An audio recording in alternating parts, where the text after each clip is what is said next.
Hi hello friends, എല്ലാ കൂട്ടുകാർക്കും മൗനരാഗം സീരിയലിന്റെ നാളെ നടക്കാൻ പോകുന്ന നല്ലൊരു എപ്പിസോഡിന്റെ പ്രൊമോ റിവ്യൂയിലേക്ക് തന്നെ സ്വാഗതം കേട്ടോ.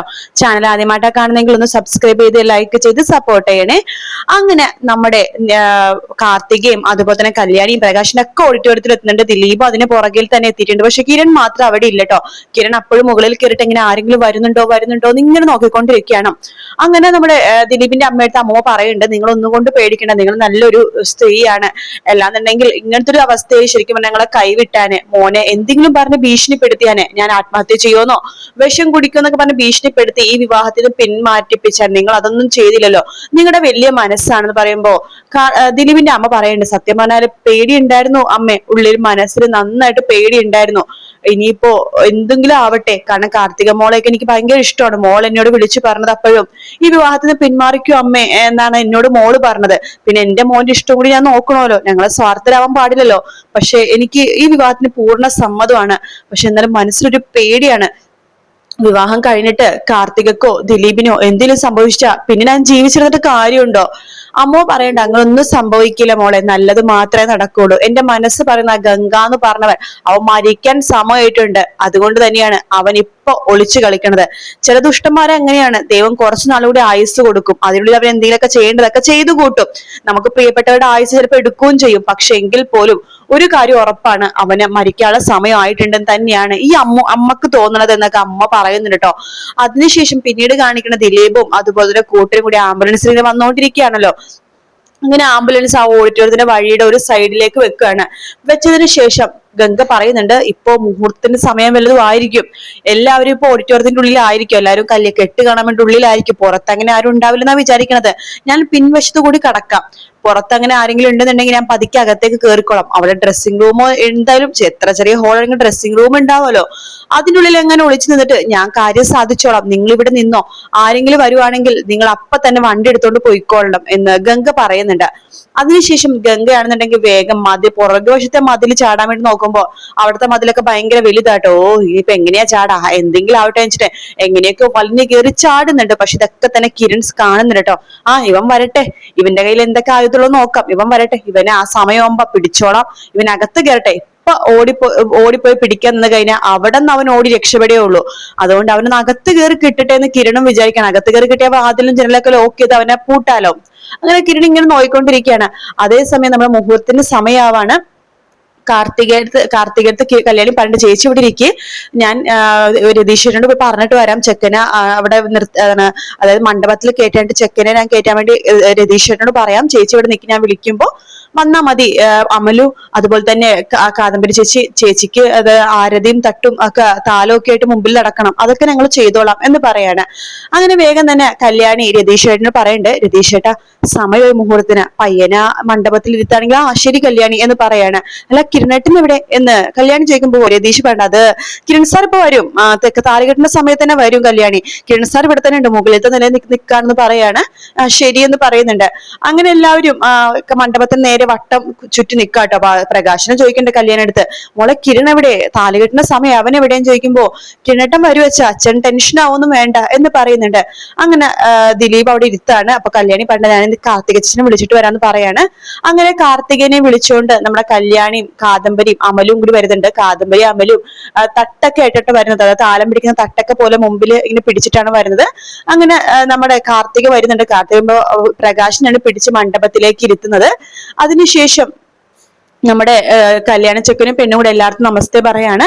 എല്ലാ വീഡിയോസും കാര്യങ്ങളൊക്കെ തന്നെ എടുക്കുന്നുണ്ട്. ആ സമയം ഗംഗപ്രസാദ് ആണെന്നുണ്ടെങ്കിൽ ആരുമില്ലെന്ന് ഉറപ്പുവരുത്തിന് ശേഷം അകത്തേക്ക് കേറുവാട്ടോ. അപ്പൊ കിരൺ ഇതെല്ലാം കാണുന്നുണ്ട്. കിരണും വേഗം മുകളിൽ നിന്ന് താഴത്തേക്ക് വന്ന് നിൽക്കുവാണ്.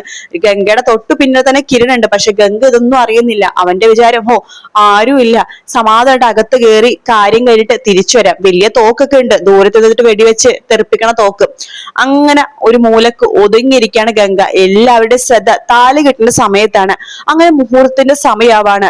പൂജാരിയും കാര്യങ്ങളൊക്കെ കേട്ടോ, പൂജ ചെയ്യുന്നുണ്ട്. മുഹൂർത്തത്തിന്റെ സമയമാവാണ്. കാർത്തിക ദിലീപിനെ നോക്കുന്നുണ്ട്. ദിലീപ് കാർത്തികനെ നോക്കി ഒന്ന് ചിരിക്കുന്നൊക്കെ ഉണ്ട് കേട്ടോ.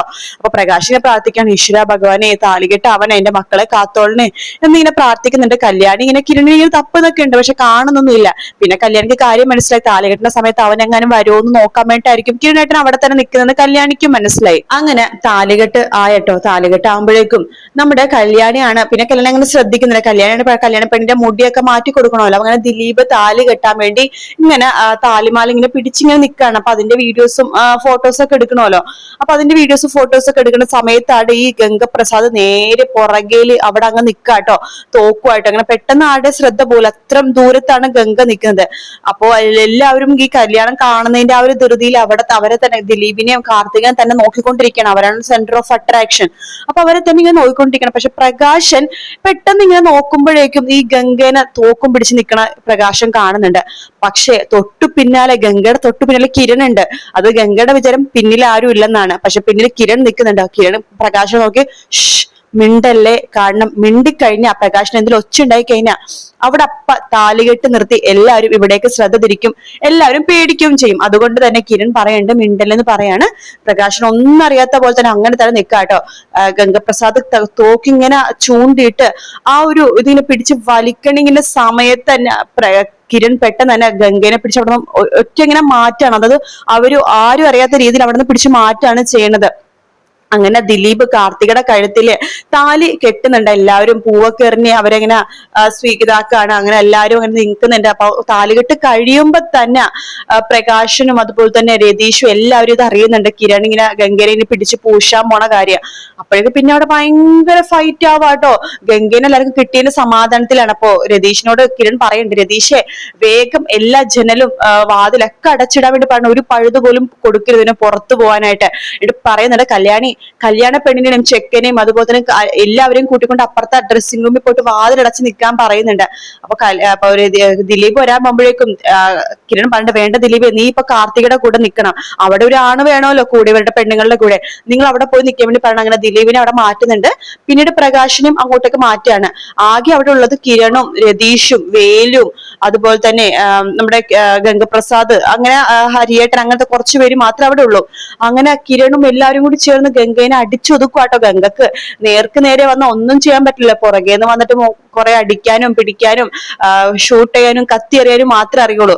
അപ്പൊ വേലുവിന്റെ കയ്യിൽ കത്തി ഉള്ളത് കൊണ്ട് തന്നെ ഗംഗക്ക് ആകെ ടെൻഷനൊക്കെ ഉണ്ട്. ചത്താലും കുഴപ്പമില്ല, അവിടെ കല്യാണം മുടങ്ങുന്നു വിചാരിച്ചു. പക്ഷെ കല്യാണം നടന്നില്ല. അതിന്റെ ദേഷ്യമുണ്ട്. ഇനി ചത്താലും എനിക്ക് കുഴപ്പമൊന്നുമില്ല, ആരെങ്കിലും ഒരാളെ കൊന്നട്ടെ, ഞാൻ ഇവിടുന്ന് പോകുള്ളൂ എന്ന് പറഞ്ഞിട്ടാണ് ഗംഗ അവിടേക്ക് നിൽക്കുന്നത്.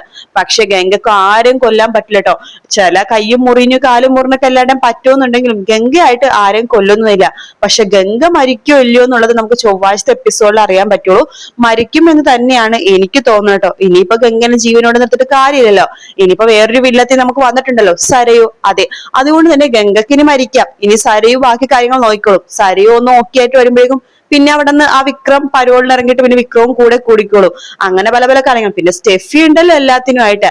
അപ്പൊ എന്തായാലും ഗംഗ മരിക്കും തന്നെയാണ് തോന്നുന്നത്. അതിനെ കാത്തിരുന്ന് തന്നെ കാണാം. വീഡിയോ ഇഷ്ടപ്പെട്ടാൽ ലൈക്ക് ചെയ്യുക, സബ്സ്ക്രൈബ് ചെയ്യുക, കമന്റ് ചെയ്യുക. മറ്റൊരു വീഡിയോ കാണാൻ. Take care, bye bye.